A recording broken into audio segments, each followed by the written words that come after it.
at the foothills of Mount Fuji. The Fuji International Speedway hosts the very first SRO GT Power Tour, and qualifying for the Fanatec GT World Challenge Asia, powered by AWS, is coming up, followed by rounds 3 and 4 of the Japan Cup. My name is Ben Kostenjuris. Welcome along to a beautiful day here at Fuji Speedway. We had horrible rain conditions for the practice sessions and testing yesterday, and we sit the first visit, in fact, for Fanatec GT World Challenge to Japan this year after their 2 rounds overseas, and it's the first time that Japan Cup and the GT World Challenge race alongside each other rather than in the same package on the same track.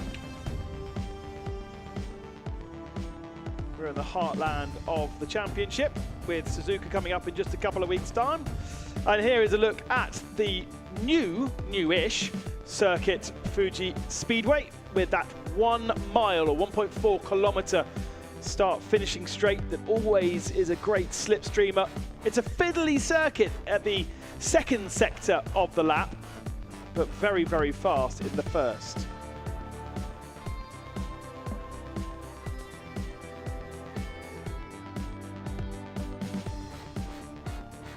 We've already had 4 rounds of the Fanatec GT World Challenge by Asia in both Malaysia and in Thailand, and that means that Wei Lu leads the championship by a 10-point advantage over Frankie Chen and Adderley Fong. That's thanks to 2 victories for Wei Lu, one alongside Lauren Heinrich in race 2 in Sepang, the other in race 2 in Buriram alongside Patrick Pillay, hence why there's only 1 man at the top of our standings.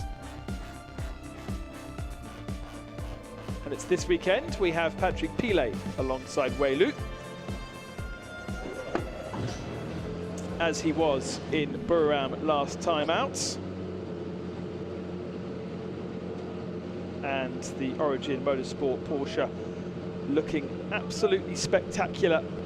Difficult conditions for free practice and the test session, and therefore limited running on a circuit and conditions that we have today. We're not necessarily expecting these conditions to stay for the full weekend, but it is going to be nice and warm throughout today's action, expecting highs of 27 degrees. Tomorrow could be a little bit cooler, a little bit fresher, and certainly a little bit wetter. So that practice will come into use for tomorrow. Today, they could be fishing around. Just a reminder, we have 2 separate qualifying sessions for each of our races. GT World Challenge Asia first up, and then we will have our 2 qualifying sessions for the Japan Cup, which is separate races this year. They had their first round in Sugo a couple of weeks ago. They run alongside on the same package in this newly created SRO GT Power Tour. They do not run in the same races as we've seen over the last couple of years. There's the 500 Gozigen Nissan Hirobon at the wheel. And we're going to have the bronze amateur drivers in the majority of the cars for this qualifying 1 session. Obviously, if you are a silver partnership, we've only got 4 of those, then there will be silver drivers out there. They will be therefore expecting to be top of the timesheets in this first session, but for the rest of them, for the rest of the partnerships, it is bronze classified drivers. They're pro drivers, whether their pros are pro or silvers or actually not pros at all, and they're an AM class category car. They'll be coming in the second qualifying session. So watch out specifically for the 4 silver entries that we have this weekend. That is the FAW Audi Sport Asia Racing Team at 36, the 41 Audi Sport Asia Team Absolute, Harmony Racing's number 77 Ferrari, and of course the 911 Absolute Racing Porsche. And it will be Tamat Sathatirikul who should be aboard that car in this first session. The silvers have that flexibility to put one or the other out. In fact, timing screens suggest that it's Ishan Perez, who has jumped aboard, the Sri Lankan driver. So in the 911, it is Perez. It is Kailu Lu in the 77. In the 41, hasn't registered on our timing screens quite yet. And the 36, neither. So we'll just wait for them to go across the first of our timing beams, and then we'll get an idea as to which driver is in the car. 15-minute session. And it's a busy track because we have, as we heard in our pre-race build-up, 41 GT3 cars in total. Now, there are some in the Japan Cup class, but in total for this we have 33 entries, and they're all qualifying at the same time.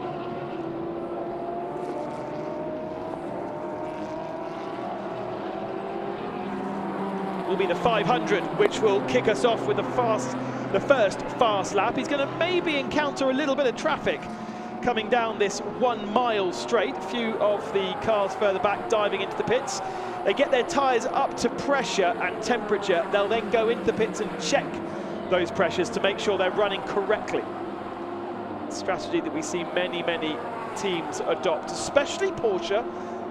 Something they like to do with their weight distribution quite central to the car, unlike some of the other manufacturers. We've got 11 different manufacturers of GT3 car here this weekend, which is unprecedented.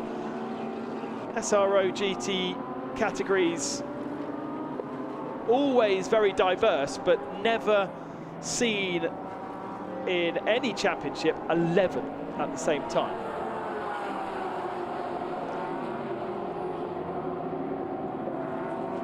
Taking a look at the 87 of Bob Wan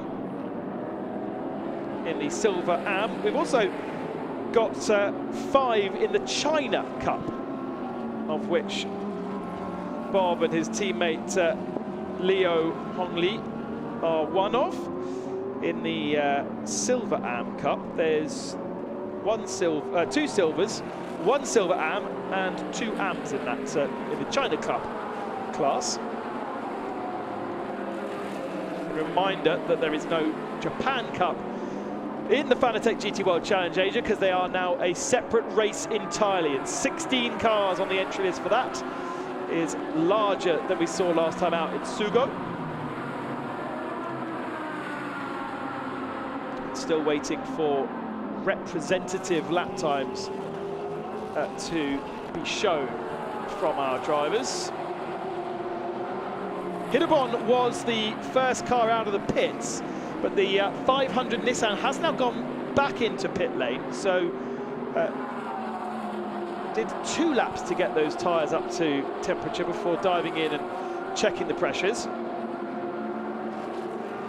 We are expecting times down closer to 1:37, 1:38, so at the moment well off that, as you would expect.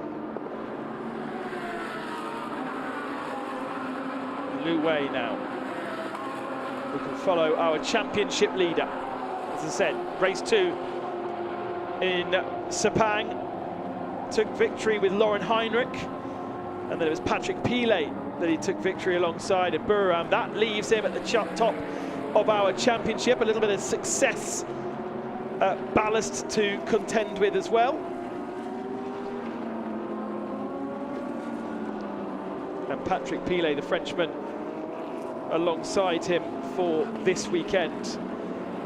A weekend off for many next weekend, although some will be heading over to Belgium for the Spa 24 hours. And then the weekend after, we go racing again at Suzuka. So a very intense period for our Asian competitors. And Lu Wei getting held up a little bit by traffic there. Was on the lights. Highly effective, even in the daylight here. Comes across the line, and it's not going to be the fastest time. It's a very green track, I suppose. It did dry up for the second practice session yesterday, but I'm not sure too much rubber was laid down, and we don't have a lot of support races to clean up the track. Single-seaters and carts, would you believe? So that time of the number 77 of Lang Jiatong in Harmony Racing's Ferrari is still the fastest time, or that's now been eclipsed by the 41. And it is James Yu aboard that car. There's Patrick Pilet watching on. And as we expect there, the silver entries hitting the top of the timesheets. Our champion from last year, Anthony Liu. Those very recognisable colours now adorning Absolute Racing's Porsche, having switched teams and switched brands as well from the Mercedes last year. That means different teammates, of course, for Anthony Liu to work alongside. Alessio Piccarello is his partner this weekend here. And it's his old team, 888 JMR, which now go to the head of the times, with Prince Abu Bakr Ibrahim setting the fastest time, a 1:41.0. So the Silver's not necessarily having it their own way right now. Here is James Yu, previously at the top of the timesheets. A long-time Audi driver is James, a long-time Absolute Racing driver, supported well by Absolute Racing, of course running their Porsches as well as their Audis here. They also run a Ferrari this year. That was announced quite early on in the build-up to this year's action. 296 is their Ferrari, Absolute Corsa, taking some Italiano to name their team. But James Yu has always been an Audi driver from the days of the Audi R8 Cup. Now we are seeing lap times starting to be deleted here, and it's the pro drivers that'll be trying to push the boundaries of this Fuji circuit. It's turn 3 which seems to be the problem area. As I said in the build-up, the early part of this circuit is quite fast. It's a medium to high speed corners. You're trying to carry speed. The last part of the lap, much slower. So a real balance in terms of how you set the car up. A&R with VSR, Vincenzo Sospiri Racing. The Lamborghini of 163. Watching coming towards the line, providing a nice slipstream for the BMW behind it. But doesn't trouble the timing screens too much. Stays down in 29th position. Now we're into the 39s. Now we're starting to see times more representative. It's taking these AM drivers a little bit of time to build up. That's sensible. Better to do that than to try and go too hard, too fast, and make big errors. Traffic to contend with, though. Wei Lu right in the mix of things. Second fastest right now, behind Prince Ibrahim in the 888, but still has the fastest time. It's 4 AMs at the top of our timings. The first of our silver drivers, as you can see on your graphics, James Yu in 5th position. And then it's Jiatong Lang and Eton Perez, the Sri Lankan driver in the Absolute Racing Porsche 911, which will be taken over by Tanat Sathantirikul.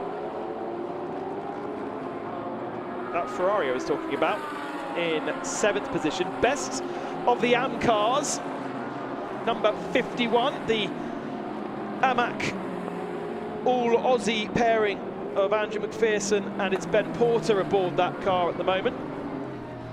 They were going to upgrade, I'm sure they were going to upgrade their car from the 991 to the 992 for this year, but they are not.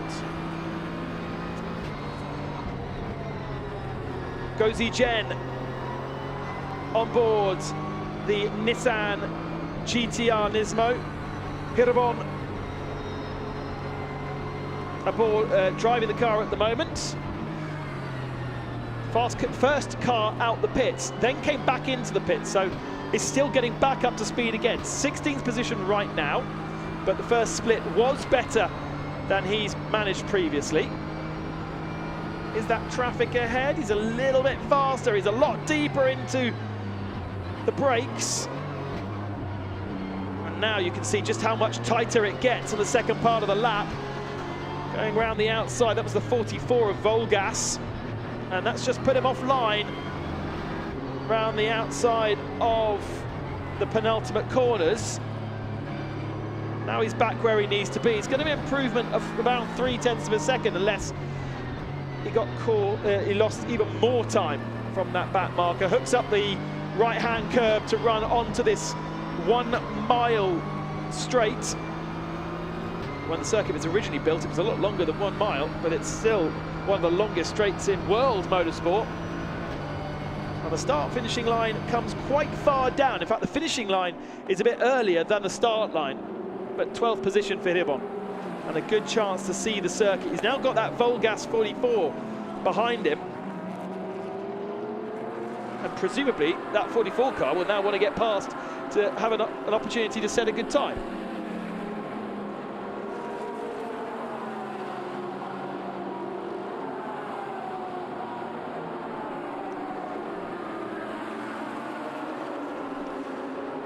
Over the line, the number 18, 5th position right now for Hiroki Nagai.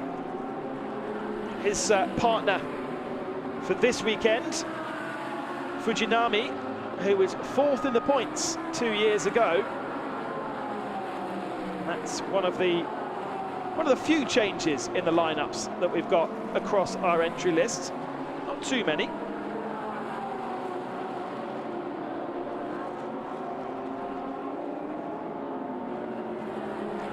Lots of improvements going on out on circuit right now. We've only got 1 minute and 30 seconds remaining, but no purple sectors, crucially.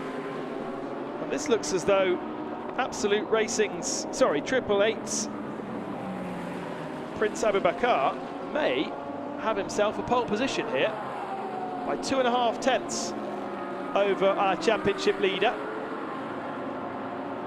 In fact, the Triple Eight going a little bit faster again in the opening sectors. We watch the number 22 round the final couple of corners. This is Climax Racing's Zhu Wei Wang. And he's lost a bunch of time in the middle sector, so maybe not an opportunity to improve. There is the end of the lap. There is the start of the lap. And indeed, no improvement. Up to 2nd position, the 36 in the back is shot there. Onto the front row of the grid for Frankie Chen, as you would expect from a silver cup driver. And that puts him to the head of the silver class. Here is the JMR Mercedes. A slight improvement in Sector 1. That goes a little slower in Sector 2. Now comes over onto the start and finish straight, pulls to the right-hand side, so his mini sectors on his dashboard say that he's not going any faster. Doesn't need to take the checkered flag. May feel safe that he has the pole position, because I don't see anybody behind improving here. A spin for the Nissan GTR. Worried too much about the flames. That's where the exhausts come out in front of the rear wheels. Now he's just got to get that car fired up again. Checkered flags flying. We've got plenty of cars that still need to take that checkered flag. some of which potentially could still improve. I'm looking at the AM of Ben Porter down in 14th position, green at sector 2. But I think it's pretty much sure that that man, Prince Ibrahim, has got himself a pole position here for race 1 in Fuji, which will be this afternoon's race.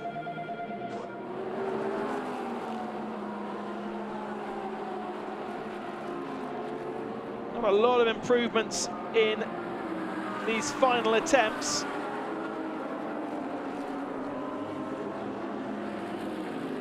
Hidebon, in fact, losing some spots after that spin, because we have had an improvement, I think, from Ben Porter.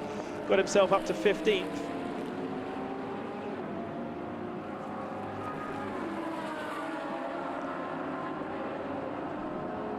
And there is a very happy Prince Ibrahim.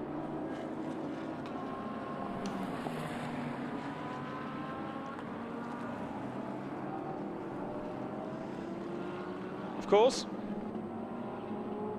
pole positions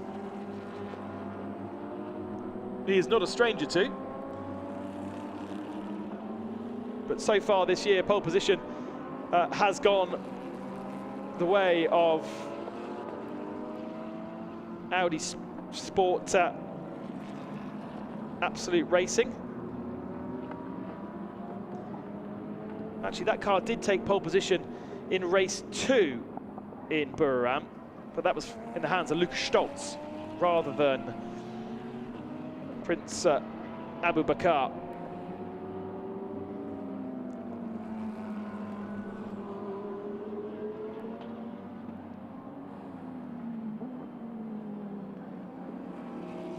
In fact, I think you have to go quite a long way back to find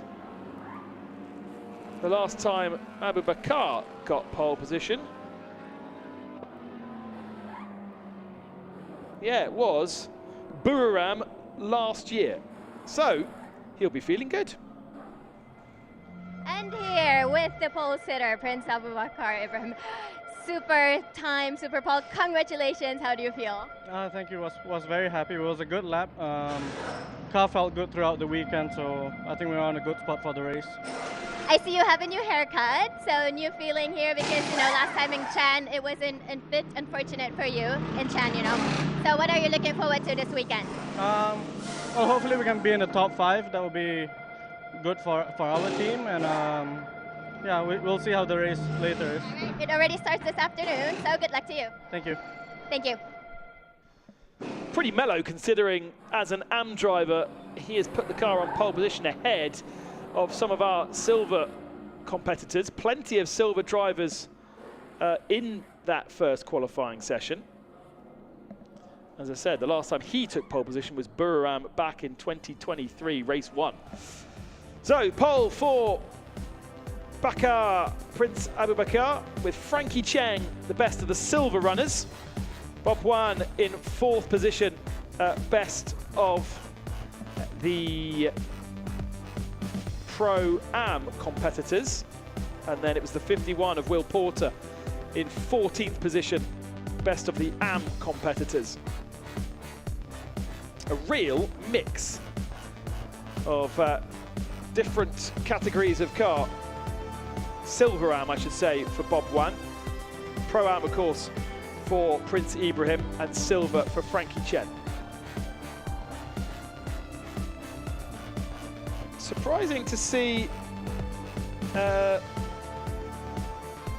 Lik Kao Lu for Elegant Racing so far off the pace at the back there. Maybe an issue for the Mercedes, running this weekend without a teammate. And we did get times for all 33 of our GT3 cars. And now a quick turnaround to get the pro drivers into the cars for qualifying 2 for race 2. It was a slow build up then to qualifying 1, with our AM drivers heading out onto a nice green but dry, crucial circuit. And right in the middle of the session, Prince Abubakar with clean track ahead of him, able to set a decent lap time. Lu Wei, our championship leader, found himself in traffic a couple of different times, and perhaps that is why he wasn't able to challenge for the pole position, but he should be very happy to be on the front row anyway. A little spin for our Nissan GTR of Hirobin aboard the Gozi Gen machine. And James Yu was also another to establish himself at the sharp end of the timing screens. In the end, finishing second in silver after a late improvement from Lu Wei. Such was the confidence of Prince Abubakar. He pulled himself into the pits after his last attempt was not going to be an improvement, but it was still good enough to hold himself at the top of the times.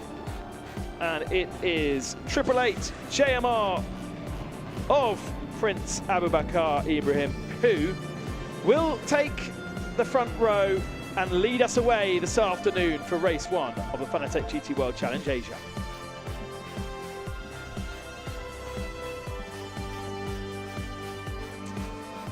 Green light at the end of pit lane, and we are straight into qualifying 2. This is to establish our grid for Sunday, and is that a Ferrari not firing up at the very head of our queue? It did look as though there may be an issue. Lucas Stoltz waiting in that pole position, claiming Mercedes in pit lane. Stoltz yet to take an overall victory in 2024, but they did win this race last year. The second race, if you remember the first race, the winners on circuit, then top 13 or something, got penalised for a pit lane infringement. Not following the safety car regulations, I think, was probably the race steward's decision. There was a crash on the start and finish straight, which meant safety car needed to go through the pits, but not all followed them. Aboard with Tanat Sarantirikul, I should say, championship challenger. Right up until the last round of last year, staying with Absolute Racing, and part of 4 of our silver lineups. Now, don't expect necessarily those silver lineups, those all silver lineups, to start in this session, because we do have international superstars from works manufacturers like Porsche, Mercedes and Lamborghini. So our silver entries are actually the least graded drivers not the least graded drivers, but because we do have some AM competitors which will have bronze drivers in the cars. But we've got people like Edo Liberati here, and we've got a real spread in this particular session. So we've got platinum, gold, silver and bronze drivers out in this session, whereas previously in the first session it was just bronze and silver. So we'll expect to see the driver gradings playing out a little bit more as we would expect with the Pro-Am categories topping the head of this session. Now 296 that we saw parked up at the end of pit lane, it pulled over to the right hand side of pit out, but it has now made it back to pit lane. So entirely sure what was going on with the Absolute Corsa Ferrari 296. Finn Gerschritz, the German, aboard that car, shares it with Andre Canard, Filipino. First time on the board is going to be Edo Liberati's, I believe, for VSR. Yanyi is his partner in crime this weekend. And we're already bang into the 39.7s on the first lap. So we are going to get much, much closer to our lap record than, of course, we would have seen in Q1. That is to be expected. Plenty of cars doing 1 or 2 warm-up laps, coming into the pits, getting these tyres then balanced, making sure that they're heating up as expected. There's Patrick Pilet now aboard. Do you call it purple? I think I'd call it purple. The purple Porsche of Origin Motorsport.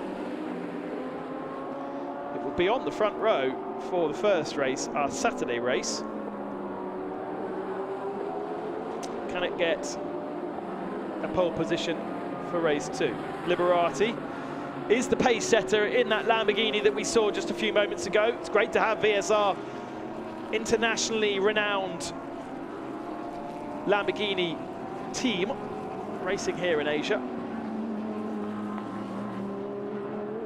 And their fleet of Lamborghinis. Got 3 in total. 2 run as VSR. And that's, I don't know if they're monitoring track limits at the last corner. We saw in the first session the monitoring track limits at turn 3 and plenty of laps being taken away, but Liberati being very liberal with the final turn and actually does not improve, surprisingly, despite letting that car run very, very wide. Now, of course, the other thing about being very wide at the last turn is that it gives you momentum all the way down to this first turn. If you can carry a couple of extra kilometers an hour through the final corner, you carry that benefit all the way through. We saw it very clearly on the TV screens, and I'm sure Race Control will have seen it too. 87 has had its lap time deleted from running off track at turn 15, so I'm sure Liberati is going to have the same treatment. 87 going again, as you can see from our graphics. It's the Origin Motorsport that Bob Wan was running in the first part of our qualifying. Shares the car with Leo Hongli. And there is Leo Hongli, fastest of anyone through the first sector, but not an improvement in the second. Don't think that that car ahead of him is going to cause traffic, and in fact pulls well out of the way. So Leo getting an opportunity here, and maybe even a bit of a slipstream from the Aston Martin ahead of him. No, he decides to pull into the pits, so he's bailed out of that one. Liberati holding on to that pole position time, 10th and a half ahead of this car, and pulls into the pits now.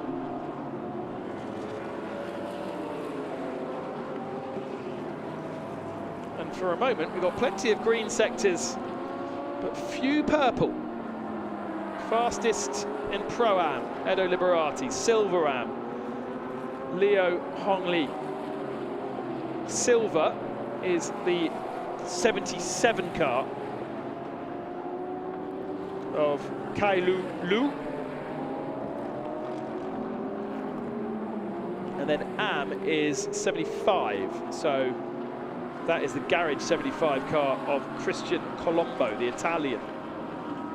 And that's a Ferrari 296. Max Oostend comes round the final turn then in the BMW. Car he shares with Kun Fan Run. 14th previously. This should be an improvement. Over the line up to 3rd position. Just behind the number 25 of Subata Kondu, who's improved up to 2nd position, just ahead of him on the road. Kondo therefore has the pole position in Silver-Am, and just a couple of thousandths of a second off the Liberati's early attempt. Christian Colombo up to 8th position.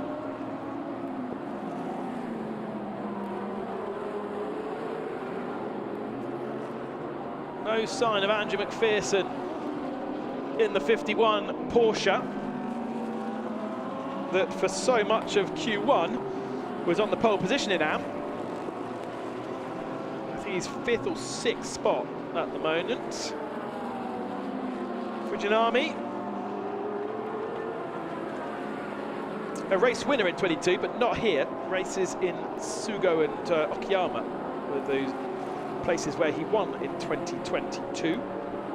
Good to have him back, but that was only a time good enough for 18th, I think.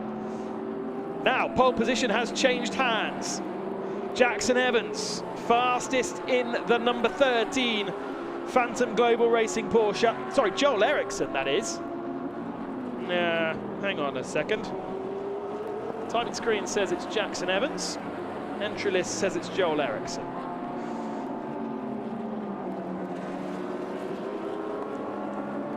Jackson Evans is in a Phantom Global Racing Porsche, but my entry list says he's in the 93. So maybe they ended up swapping. Either way, Jules Gounon is now fastest, so we don't have to worry about it too much. And it's great to have Jules Gounon back. Frenchman racing under an Andorran flag. And he goes top to the timing sheets by 0.2 of a second as we continue to follow the BMW.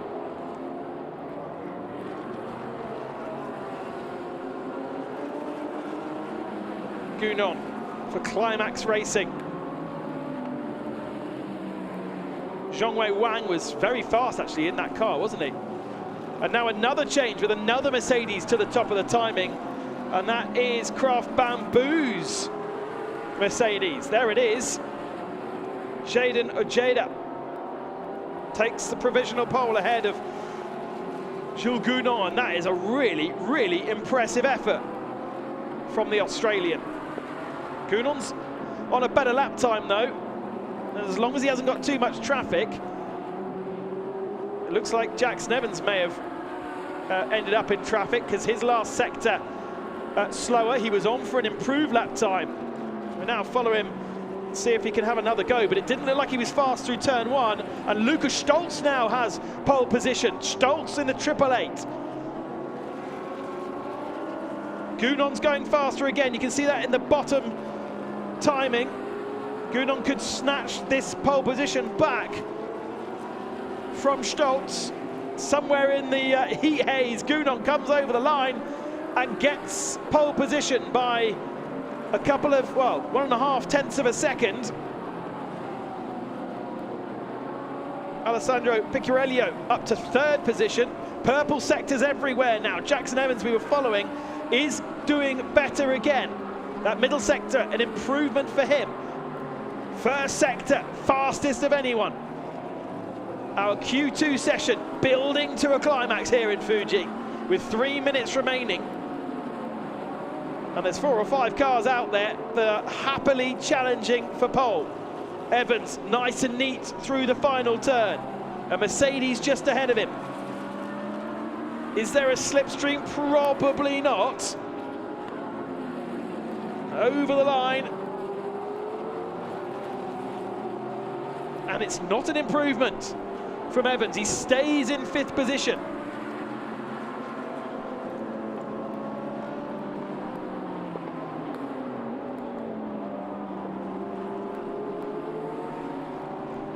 Can Stoltz grab pole back? To the line he comes. Maro Engel up to 6th position in another Mercedes. And yes, Stoltz goes up to the head of the standings. Just 1.5 between Stoltz and Jules Gounon. And to the line comes Jules once again. Wasn't particularly fast in the first sector. It was a better second sector. It's a better third sector. But he's not good enough to get the pole position.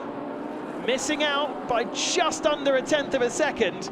And surely at some point they're going to run out of tyre, because we've seen improvement after improvement from Stoltz, from Gounon, from Ojeda, Picciarello and Evans. Maro Engel up in 6th position. What a feast of talent you have in Fanatec GT World Challenge Asia.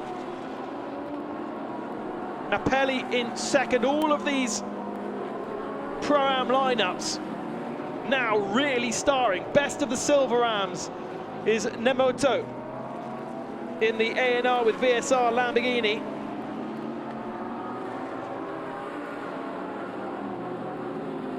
And our best silver now down in 16th position.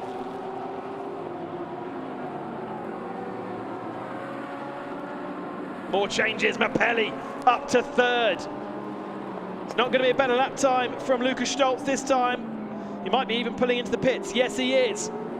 But Napelli in the Lamborghini up onto the second row. Mercedes, Lamborghini, Mercedes, as Maro Engel improves up to fourth position, row 2.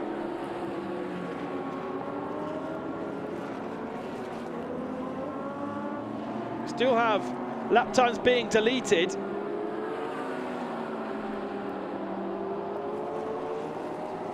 We do have a purple sector still out there, because Jackson Evans in the 13 is still going faster.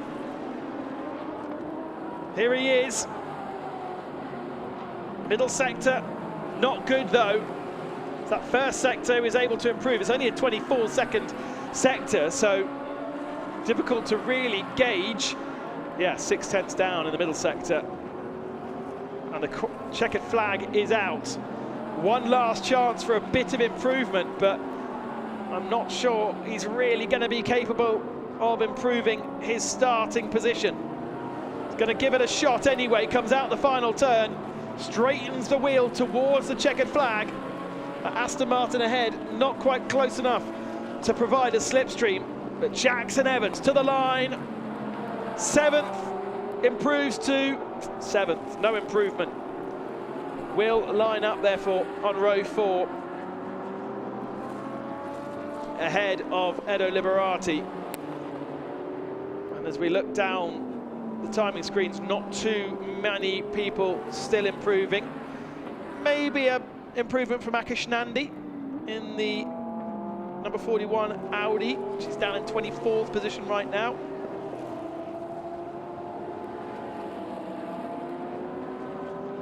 The Mercedes thunders over the line.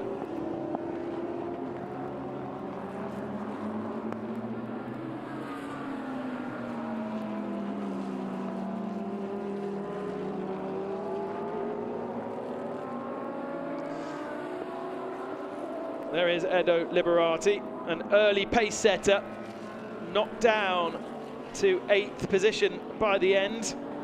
There is still a few improvements. Picarello to 6th, Kondo to 14th. Did Nandi improve? Yeah, he got up to 20th.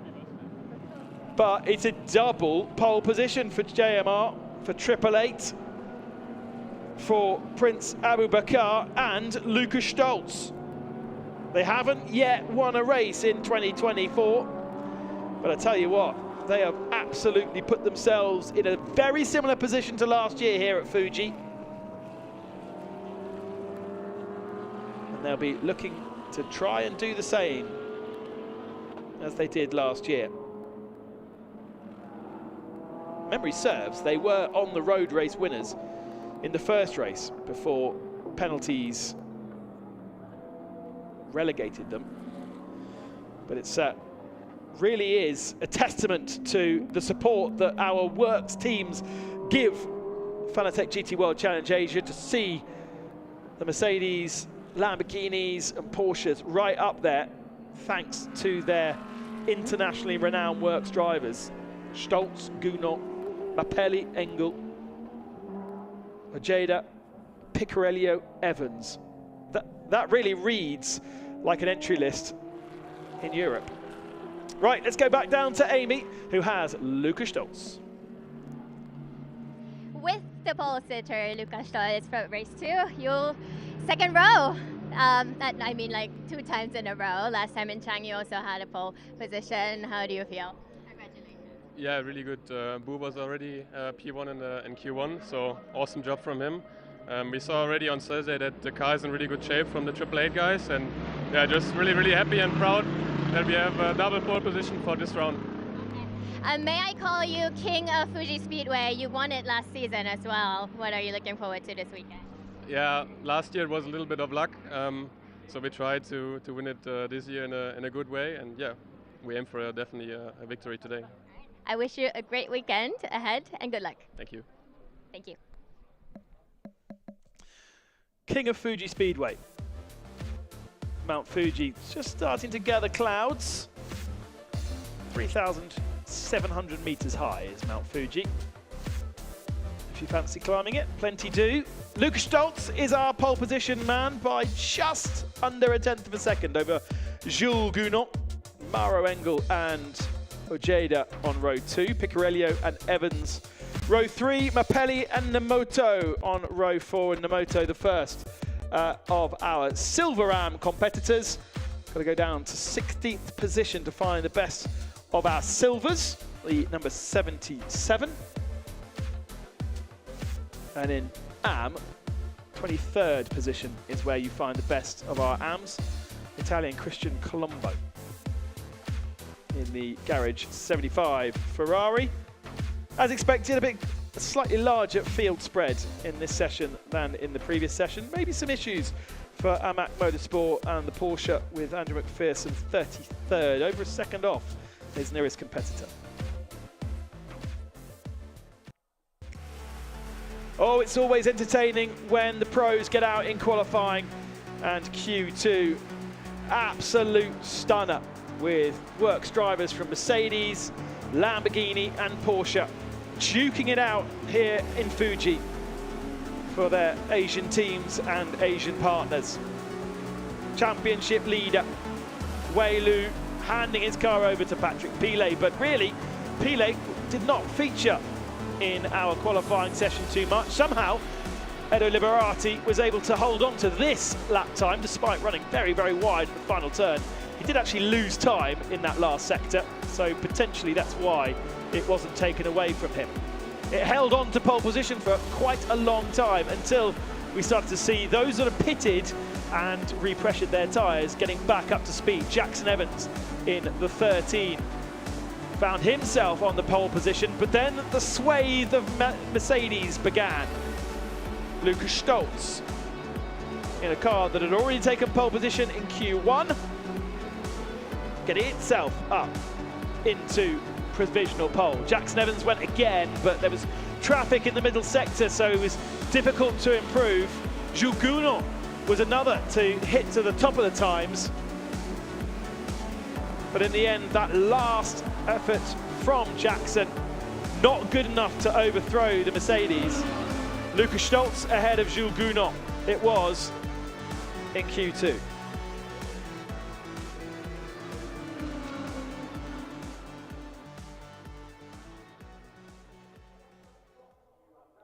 A new addition to the Fuji Speedway, the Fuji Hotel, the Fuji Raceway Hotel, I should say. This circuit owned by Toyota and used a lot in development of cars and also in corporate entertainment. And of course, every Japanese championship that exists visits this at least once a year. Internationally, WEC comes to town in September, has done every year it's been able to since 2012, save the 2 COVID years. And there is the pole position moment, the Rover Motor Oil pole award for Lukas Stoltz and for Abubakar Ibrahim. Stoltz, smile. Quick look at the elevation change, actually. It's not something that you talk about too much in Fuji, but let's look at how turn 1 there falls away, and that's going to be a factor when we go racing a bit later on today, because this first turn really drags you in. It's nice and wide, plenty of space. But now we turn our attention to the Japan Cup. It made its debut as a standalone series in Sugo at the start of June. And I'm pleased to say we've got 2 more cars that have joined the field since then. A couple of driver changes and 3 different categories of car to keep an eye on in Japan Cup. GT3s are joined by GTC, just the one car, an old GT3 car. And we do have 5, 6, 7 GT4 cars. After the first 2 races in Sugo, Bingo Racing taking maximum points. But a change in lineup this weekend means that Sasahara does not join us here. And Takai has a new teammate. Not only did Bingo Racing come here maximum points, they also come here, of course, as a race winner because they won the GT World Challenge by GT World Challenge Asia by AWS last year. They won race 1. They were given the win. In GT4, Yuki Fuji and Asano Kano in the BMW of YZ Racing are our championship leaders. And that is an unchanged lineup in GT4. We do have in our 7 cars 3 new drivers. So Toyota Racing's Indonesia Toyota Supra will have a new driver in, which I think we'll see in the second qualifying session. Wakayama Toyota also with a new driver in Noriyuki Hijuchi, and ABSA Mercedes will also have a new bronze, with Katayama making way for Yasuhiki Fukyu.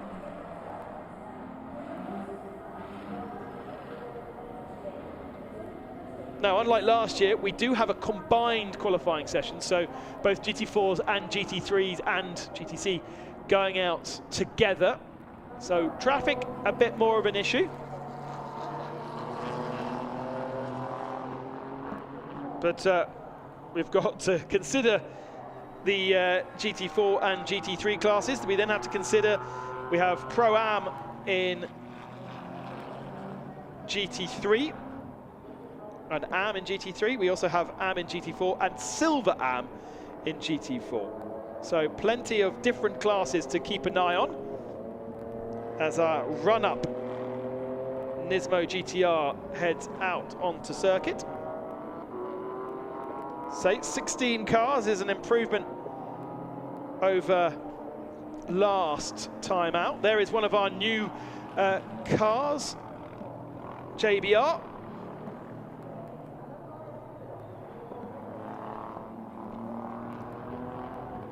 Actually, JBR is a team owned by Tomo Fuji, the 777 D-Station racing driver in GT World Challenge. So he'll be taking off his race helmet and putting on his team manager helmet for this qualifying session. As with our GT World Challenge qualifying, we have the bronze drivers out first, and then anybody who has a pro or a silver, they go out in the second session of qualifying. Great to have a McLaren at 570S in the field. We've got a 720 in GT3 as well. It's not often we get a chance to see the Corvette, so we love to have Bingo Racing in their incredible liveried car. Different this year to last year, but still a kaleidoscope of colours.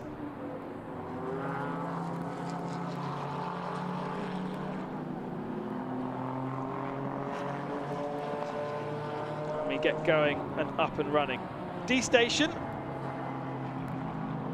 entering their Aston Martin Evo in this session as well. I don't believe it's the same car as we've just seen in GT3. I'd have to clear that one up. But of course, last weekend racing in Le Mans, also in a GT3. So, and there's not that many brand new Aston Martins as well. They have the new GT3 Evo that came out at the start of the year and was in short supply at the start of the year. So to have one racing in Japan Cup, one racing in GT World Challenge Asia, and then another one in the WEC, and of course Le Mans 24 Hours last weekend. They'll also presumably have one racing at Spa 24 Hours next weekend. Maybe that will be the same car as the one at Le Mans. No times yet on the board. I think it will be the D-Station Aston Martin that will head to the top of the times, with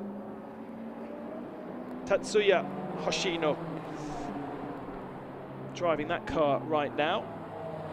Sad to see that Satoshi announced his retirement from the WEC in Le Mans last time out. Such a huge support of international endurance racing with his D-Station brand, just based around the corner from the entrance to this Fuji Speedway.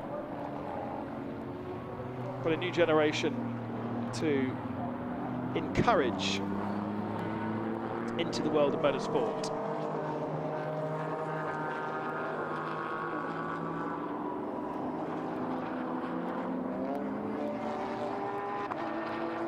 Looking at the number 55 of Team Machina.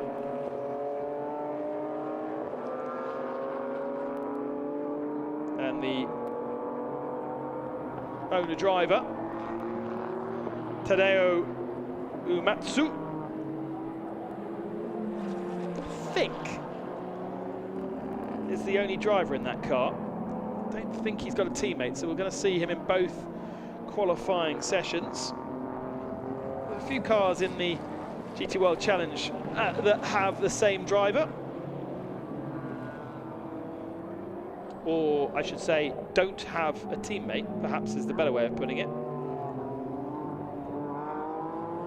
And we have the same here in the Japan Cup. Does mean hard work for those that don't have a teammate. There's no real advantage in doing so.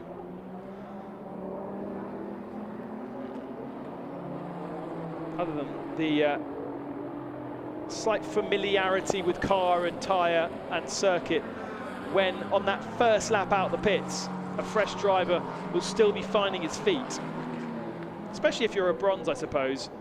A little bit more circuit knowledge and car knowledge to carry into those first couple of laps. So there is a penalty in the pits to be taken if you are a single driver entry. Uematsu coming over the line to, sorry, he's in the middle part of the lap, there he is. But he is on the pole position right now. But really, there's only one or two proper lap times on the board. And as per GT World Challenge, plenty getting the tyres up to temperature and then going back into the pits to check balance and pressure before then heading back out. It's a way, a tactic to get the tyre to work quicker by slightly over pressuring them. That'll bring them up quicker, and then the temperature comes up better. You then release some of that pressure to make them operate correctly. Nice slipstream from the Ferrari there. The number 7 sitting behind the McLaren, and it is now at the head of the timings as Hoshino Jr. goes over the line and just missing out on provisional pole.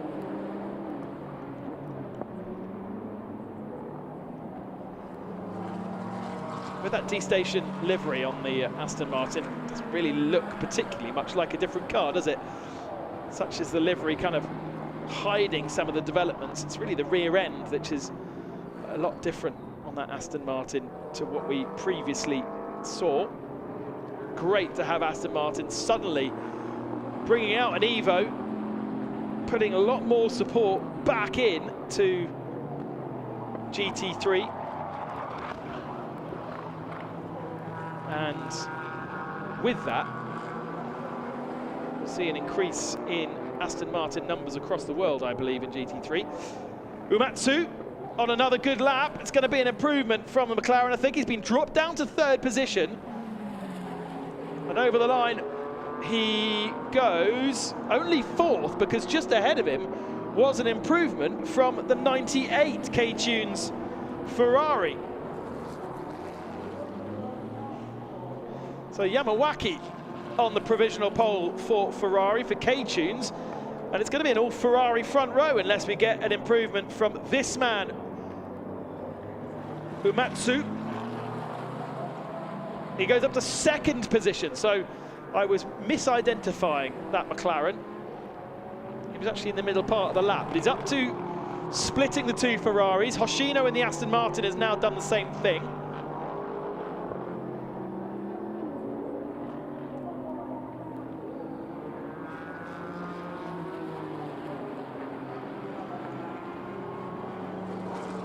Now over the line, the number 81, orange and red Nismo, up to 6th position.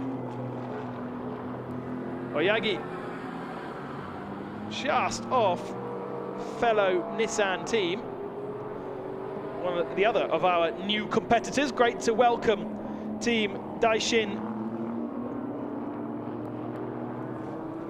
into the AM competition. That's Nobuyuki, I think it's Nobuyuki who's in the car right now.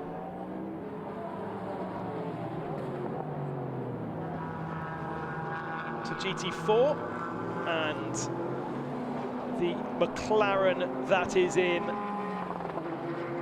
pole in GT4 AM right now. Uematsu on another push lap, finding more time in the 720S. Through the final turn, been dropped down to 3rd position, but it's purple in Sector 1 and purple in Sector 2. We've still got 4 minutes remaining, but there are no improvements from our front row at the moment. And Uematsu comes to the line and gets himself back into provisional pole. He's obviously got a Ferrari just behind him.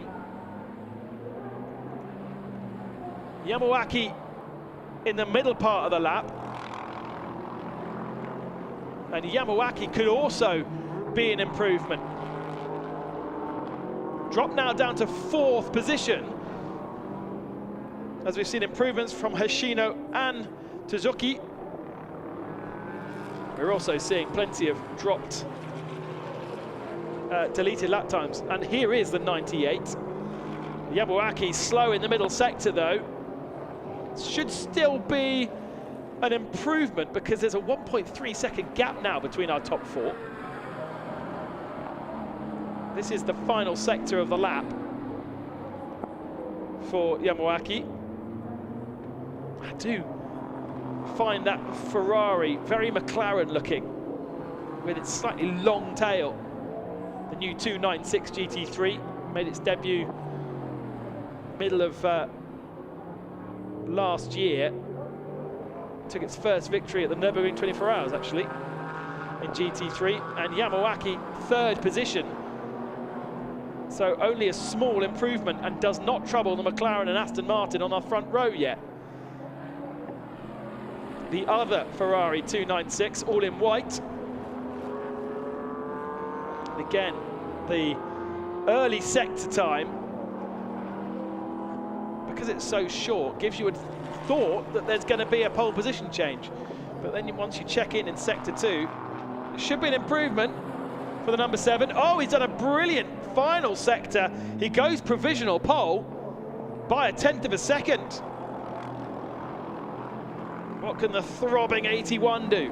Round the final turn. Now down to 8th position. And at the tail of our GT3 field, but it's an improvement in both 1st and 2nd sectors for Oyagi. Oh dear, a mistake perhaps in the final sector, misses out on improving. Here's the Lexus. the sole GT3 Lexus that we have in the entry here. Lexus looking to develop GT3 and bring a new car. This livery reminds me of those kind of camouflage liveries where you have no idea what's going on underneath the paint scheme. Sitting in 6th position right now, the number 96. The other K-Tunes Pro-Am entry, but of course this is the Am that is driving the car.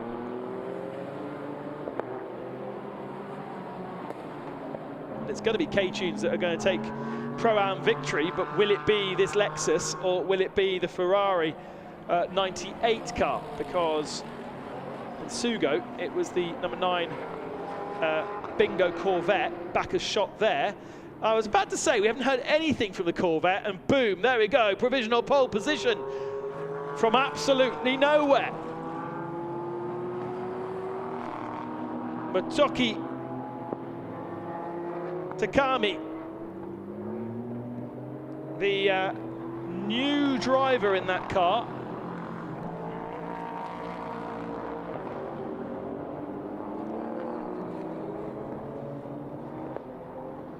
And the checker flag is about to come out.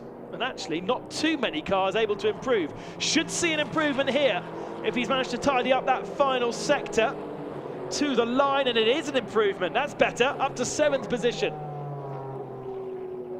And crucially, the fastest of our 2 Nismos.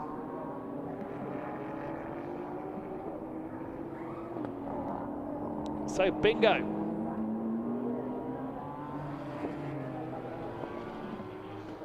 On the provisional pole, but they've missed out. We've seen an improvement from the number 7 Ferrari. Or was that a lap time deleted by the Corvette? Checker flag flies.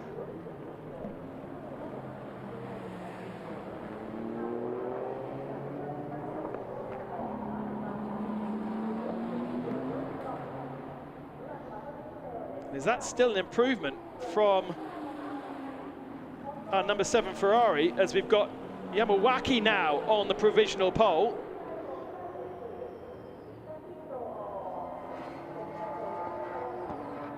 Here comes the number 7, purple middle sector, green sector 1.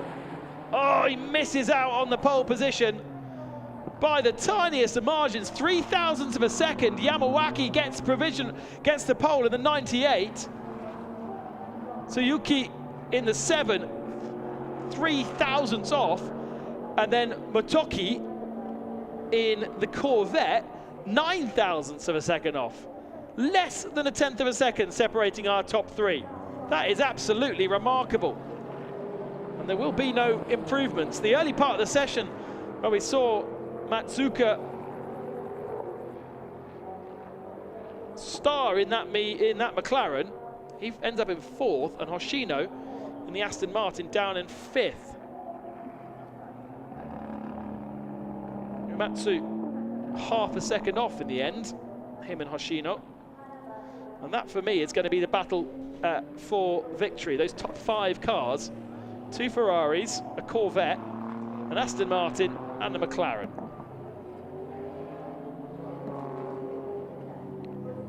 But what a lap time. What a battle, in fact, for pole position between the Ferraris,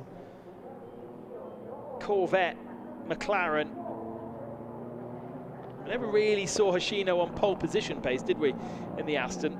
But still, very, very impressive.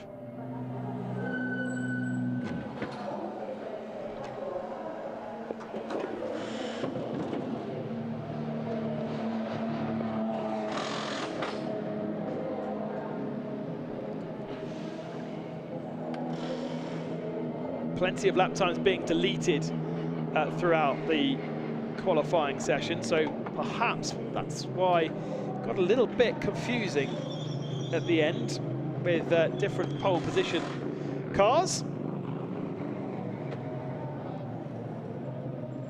Happy days though at K-Tunes.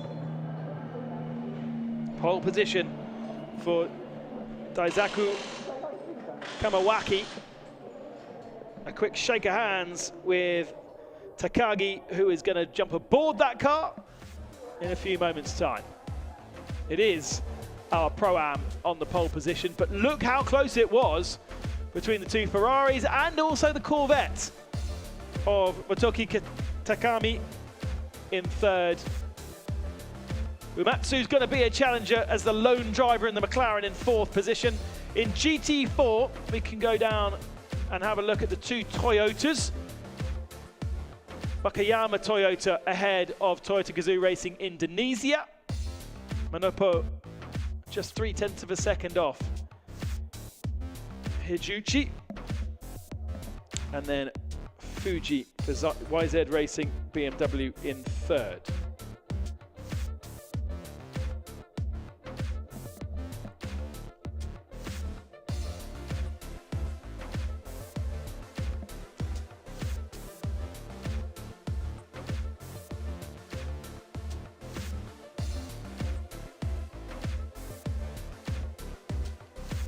Good effort from the 64 JBR.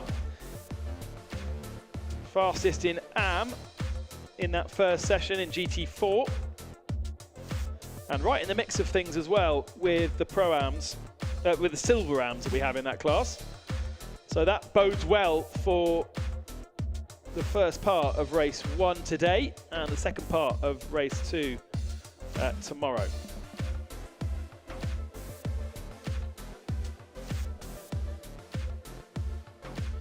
Green flag at the end of pit lane. We're going to be going qualifying in a few moments' time. Here is the highlights.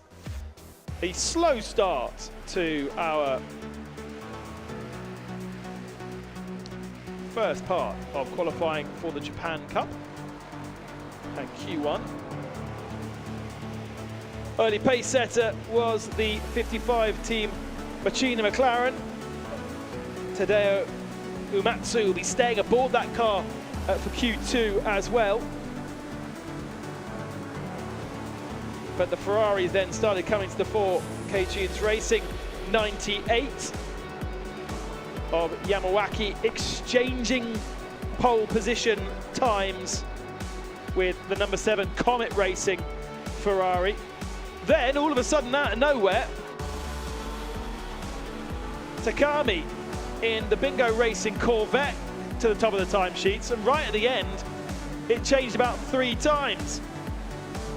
Tsuyuki in the Ferrari getting the pole position, but then missing out again, and I'm not even sure whether the 98 setter time, I think it might have been lap times deleted that ended up putting the 98 on the pole.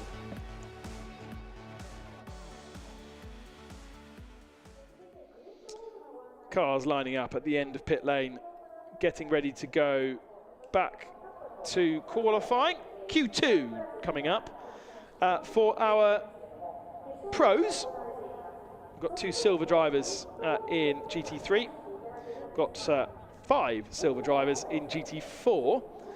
And for the rest of them, we will have the second of our AM competitors out on circuit.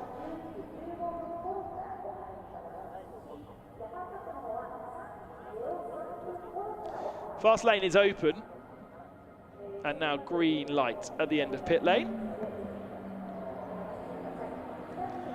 Let's go and catch up with Amy then, who has managed to get our pole man for race 1, Dazuki Yakami. And with the pole sitter of Japan Cup, 山脇選手、菅生の開幕戦に引き続き2回目のご自身ポールポジションおめでとうございます。はい、ありがとうございます。ちょっとミスを結構してしまったのと、他の車に引っかかってしまったんで、思ってた以上に大変な予選だったという感想です。はい、こっちからしたら最後まで粘って最終ラップで決めましたねっていうところなんですけど、はい、ちょっとそれまでに失敗とか引っかかりがあったんで、最後を決めないと多分順位が全然違ったと思う。それは良かったです。はい。何がともあれポールスタートになるんですけれども、午後のレース何を期待しますか？優勝したいです次は。はい。多分前線のサクセスピットストップペナルティがあるので、ちょっとその分も考えながらレースを組み立てていきたいと思います。はい。では午後に向けて休んで、はい、しっかりとレース決めてください。応援してます。はい、ありがとうございます。おめでとうございました。So about his his qualifying, it didn't go as he wanted. He did a few mistakes, and there was also traffic, so he didn't really got the time at the beginning. So it turned out that he got his the flying lap on his last lap, so he's very happy about it. And looking forward to the race this afternoon. He really wants to win this one. So he will rest well now, and we'll see what happens. Back to you. That K-Tunes Ferrari on the pole position in Sugo for both races. So has form. Let's not forget that in Sugo, the Bingo Corvette, which ended up winning the races, was there, but in a different category. It is now an AM rather than a Pro-Am category car. So not expecting to see that car at the head of the field. Look out for the 96 and the 98 being probably significantly faster than the rest of the GT3 field, thanks to their silver drivers. Any bronze driver close in the mix with them is quite remarkable. Two drivers staying aboard their cars from qualifying one, Tadeo Uematsu and Makoto Haga, who is in his GTC 991 Porsche, the old GT3 car. I was about to say he got pole position, but he is the only person in GT3, so this is not a surprise. Quite hard not to.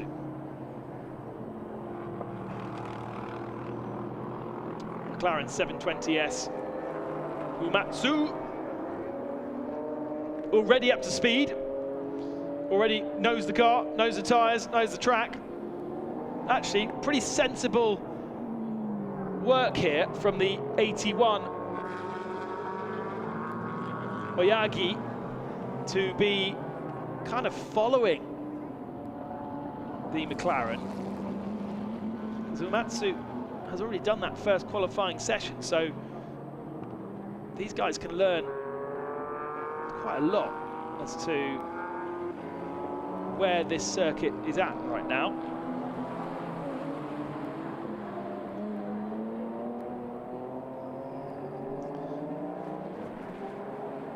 Whilst the times start coming in, a reminder that we have a couple of new names in GT4.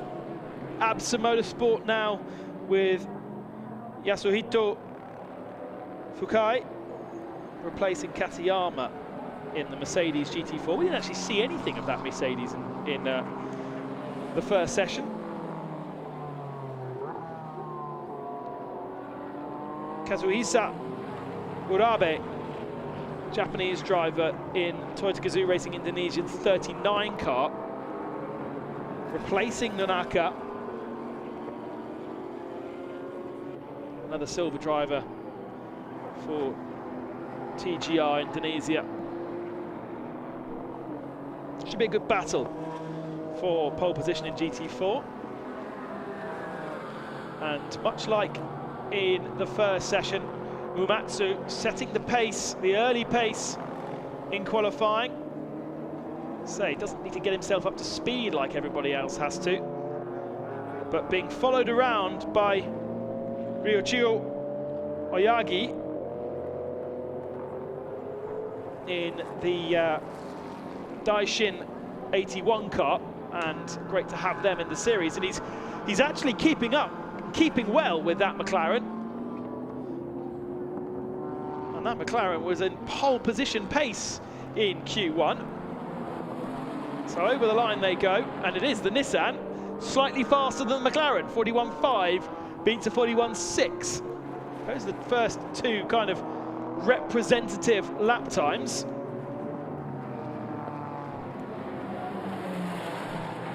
Over the line in the number 7 Comet Racing Ferrari, Yamasaki. Another car we're expected to see at the sharp end of our qualifying. But just a representation of how much quicker the GT4 cars get up to speed. We've just seen Urabe and the Toyota up in 5th position after first lap. Bang, faster than most of the GT3 cars. That's thanks to that softer suspension that the GT4 cars run. It allows them to work the tyre harder and therefore gets the tyre up to temperature quicker. A stiffer car will slide around more and will work the surface of the tyre when you slide around. You don't necessarily work the tyre as a whole.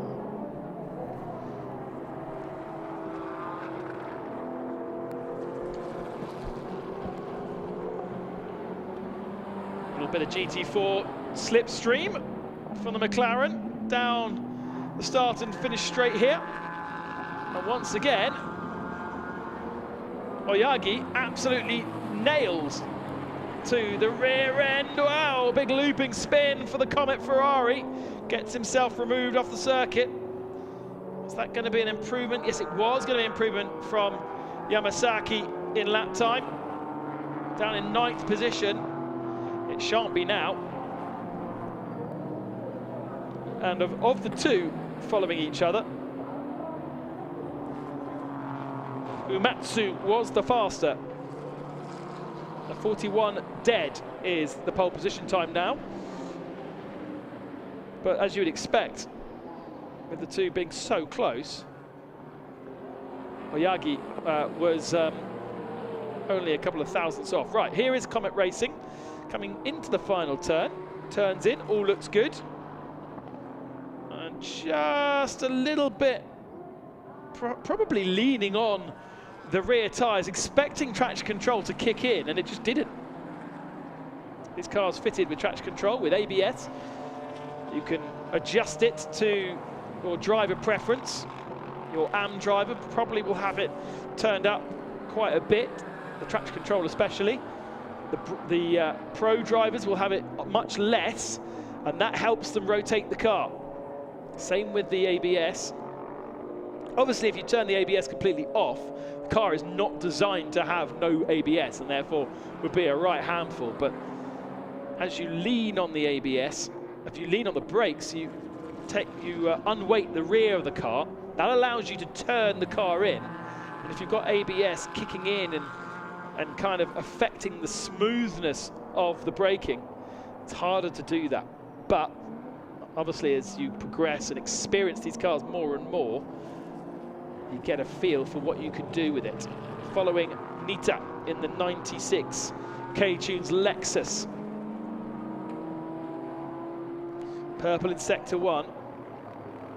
Not quite as good as the Corvette in Sector 2, which follows it, C7. Such a brilliant looking machine. But these two are going to shake up our order as the McLarens come into the pits. Nita over the line, and it is provisional pole position, but surely the Corvette faster. No, somehow the Corvette was not faster. Let's go on board then with Bingo Racing. Shinji Takai, our Pro-Am winners and overall winners from Sugo, and Race 1 winners last year here in GT World Challenge GT World Challenge Asia by AWS.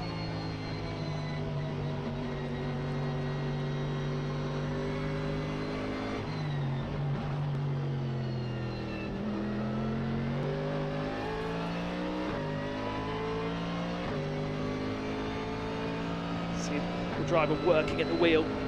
So just had to tighten the exit of 5. Now this is where it gets a lot more fiddly. Into the chicane. That last part of the chicane, an acceleration zone. Then turning and braking through the right-hander. 96 has had his last lap time deleted, so this car now is on the pole position. There is 96. And Nita is going to have to go again. Nice and neat through the final turn. Certainly faster than the Corvette on this lap. Feels as though that gap has grown between Lexus and Corvette. And over the line this time. Where has Nita gone? Yes, pole position once again. This time we cross our fingers and hope the lap time is not deleted. Nita, 0.6 of a second faster than Takai. And then 1.6 back is Hammer in the 47 D-Station Aston Martin. Here is Tanaka in our 360 Nissan. Run by Run Up Sports. Atsushi Tanaka. 7th position at the moment. This should be an improvement from the 360 car. Last of our GT3 runners right now. Comes over the line, and it is no improvement.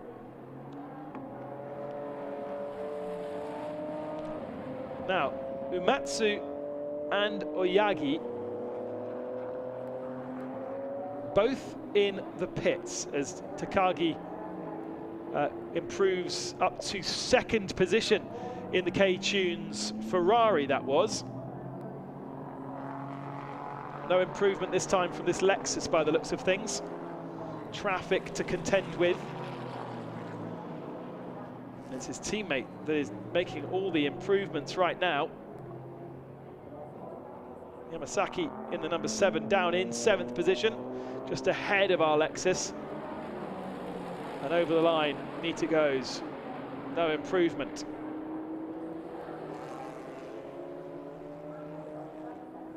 Still plenty of lap times being deleted. And they all seem to relate to car 96, which is, at the moment, on the pole position, the Lexus. But have those penalties yet been applied? We've only got 1 minute and 30 seconds remaining. Hammer, Uematsu and Oyagi all in the pit. So Aston Martin, McLaren and Nissan playing no further part. It's the Ferrari that we really need to watch out for. Here he comes, Takagi around the final turn. It seems as though he does need an improvement to get himself on the pole position. Pole position twice over in Sugo, pole position in Q1, and now pole position in Q2 for the 98 K-Tunes Ferrari. 0.7 of a second faster than anybody else out there on the circuit. A 38.6, that was a lap time, a proper lap time.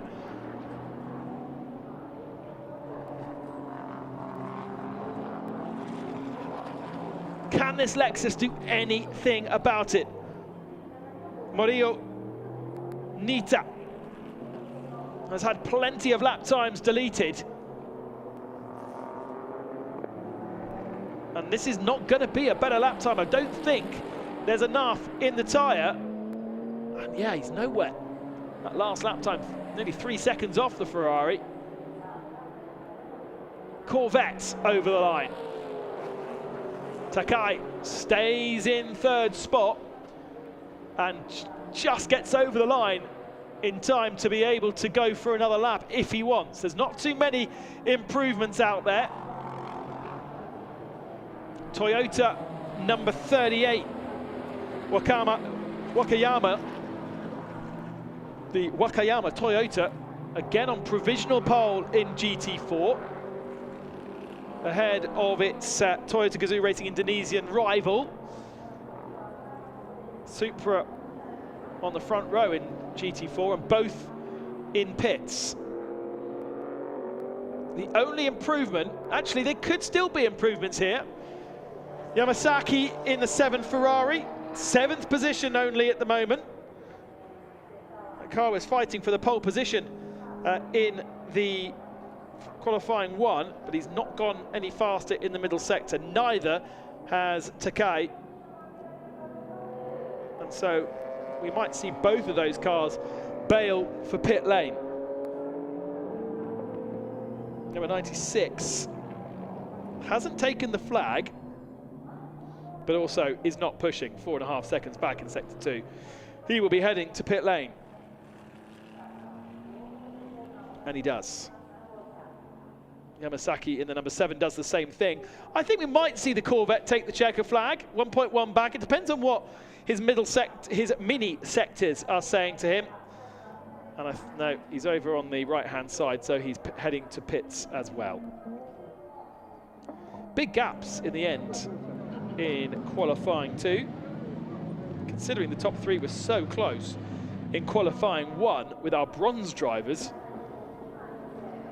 Now the pros are in there. 0.7 of a second separating our 2 silver GT3 drivers. A proper lap time from this man. Takagi heads back down to K-Tune's garage, where they have locked out the front row. Not unexpected. All of the other drivers in GT3 AM drivers. And it has fallen that same way in GT4 as well, with Toyota silver drivers first and second. It's the 82 in third position, which is the Cayman GT4.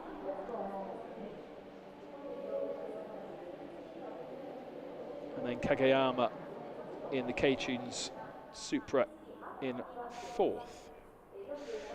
That is qualifying done and dusted here in Fuji. Beautiful day, slightly clouding over now. Although over in the mountains, the back of the circuit, still blue sky. And it's a K-Tunes lockout.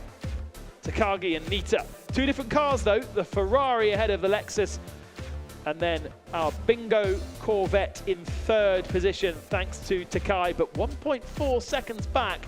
That will be of concern. They though have the pole position in the AM category of GT3, ahead of Hammer in the D-Station Aston Martin, and Uematsu, the early pace setter in his McLaren 720S. Someone to watch out for as he doesn't share the car with anybody else. In GT4, as I was saying a little bit earlier on, just 1/10 of a second separating Wakayama Toyota from Toyota Gazoo Racing Indonesia, with the Sunrise Boulevard Porsche in 3rd in class, and then BMW 4th ahead of the K-Tunes Toyota in 5th position. McLaren and Mercedes round out the GT4 runners. Let's head back down to the pits, and Amy once again is at K-Tunes. So now we have 2 pole sitters here. 高木選手、ダブルポールとなりました。今週末おめでとうございます。はい、ありがとうございます。ファンとしてはですね、新田高木のポール争いっていうのを見れてすごく幸せです。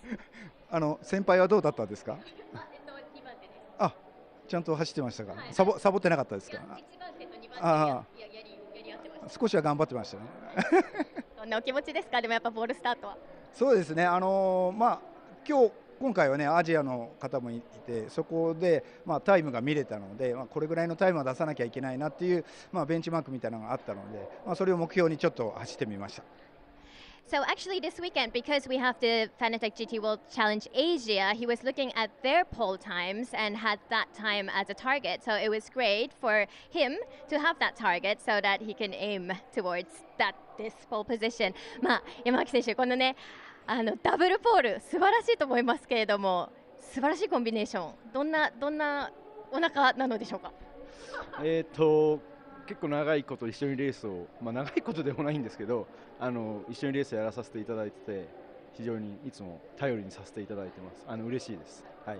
じゃこのパッケージでね、今日明日と、はい、レース頑張ってください。はい、前回のねスゴーでちょっと2位だったので、今回優勝できるように頑張りたいと思うんですけど、こんだけねいい車をね仕上げてくれた K-Tunes レーシングのね方に本当に感謝したいと思います。明日もね、2回優勝するようね。2回優勝したいです。優勝したいと思います。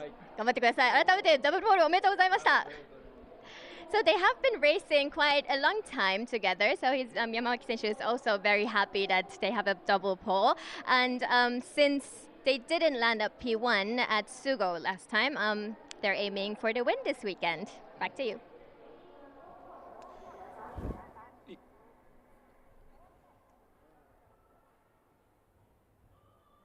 Highlights of the second session Q2 setting the grid for our Sunday race here in Fuji. A healthy grid of 16 cars in our newly formed standalone series of the Japan Cup. Their first round in Sugo a couple of weekends ago. Racing throughout the summer, and it was an early pace set from Uematsu in the McLaren. He had already been in the car for Q1 and therefore was comfortable. Followed around by the 81 Oyagami. We saw a spin for Yamasaki in the number 7 Comet Racing Ferrari, and after that didn't really feature. Bingo Racing winners last time out in Sugo, but in a different category of class. Still very, very competitive lap times coming in. But there was no way that they were going to match the final lap time from Takagi. A 38.6 was 0.7 of a second faster than the 96 Lexus, and that put the K-Tunes Ferrari healthily on the pole position for race 2, joining its race 1 success. But congratulations for K-Tunes, a lockout on the front row. We look forward to getting racing at 12:40 local time here in Fuji. I hope you can join us for the Fanatec GT World Challenge powered by Asia Race 1.